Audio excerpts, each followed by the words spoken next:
सीकर में प्रसिद्ध मंदिर खाटू श्याम जी के दर्शन करने के लिए अलग अलग राज्यों से, देश के कोने कोने से लोग पहुंचते हैं। श्रद्धालु और भक्त वहां पर जाते हैं नारियल लेकर। अब नारियल का जो रहस्य है वो बताएंगे, इसलिए वीडियो को आखिर तक देखें।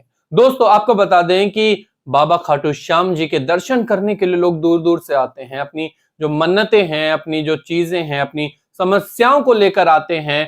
और वहां पर जब वो बाबा के दर्शन करते हैं, खाटू श्याम बाबा के दर्शन करते हैं, तो उस वक्त वो अपनी इच्छाएं, अपनी मनोकामनाएं खाटू श्याम जी के सामने नहीं रख पाते, क्योंकि वो इतने इमोशनल होते हैं, अपनी भक्ति में इतने डूबे होते हैं कि अपनी पूरी बात अच्छे से नहीं रख पाते।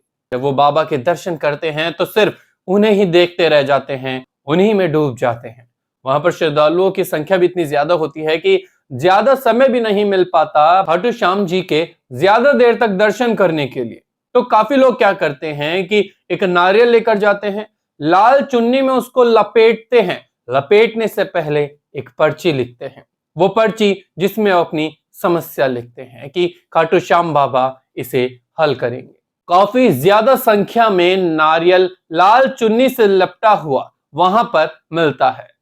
मंदिर की कमेटी जब उन सभी नारियलों को एक समय पर इकट्ठा करती है, निःशुल्क दान करती है, तो इतनी पर्चियां निकलती है और उन पर्चियों पर लिखा होता है। कोई लिखता है कि मेरे बेटे की नौकरी लगवा दो, कोई कहता है कि मेरी बेटी की शादी करवा दो, किसी ने कहा कि मेरी फसल खराब हो गई, मैं गरीब किसान हूं, मेरी मदद करो खाटू श्याम जी।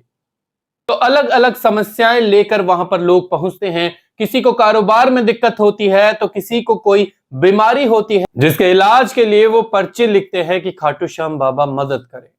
तो ऐसी ढेरों पर्चियां वहां पर नारियल में लिपटी होती है और कहते हैं कि जो भी सच्ची श्रद्धा से पर्ची लिखकर अगर नारियल में लाल चुन्नी से लपेटकर मंदिर के पास में कहीं पर बांध देता है, तो कुछ वक्त में ही उसकी मनोकामना पूरी हो जाती है। और यह भी कहा जाता है कि जब श्रद्धालु की मनोकामना पूरी हो जाए तो वो वापस वहां जाता है और फिर भगवान से कहता है कि आपका बहुत बहुत धन्यवाद, और वहां से प्रसाद लेकर वो सभी में बांटता है।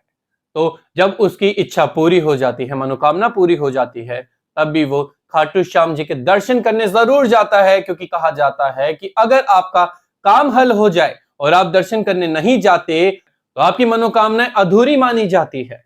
खाटू श्याम जी के दर्शन करने के लिए एकादशी पर भी काफी संख्या देखने को मिलती है। वो श्रद्धालु भक्त अपने बाबा से मिलने आते हैं, उनसे दरख्वास्त करने आते हैं, अपनी इच्छा बताने आते हैं। क्या आप भी गए हैं? क्या आपने भी कुछ मांगा है? क्या पूरा हुआ है? कमेंट करके जरूर बताएं। बाकी खबरों के लिए देखते रहिए ABI न्यूज।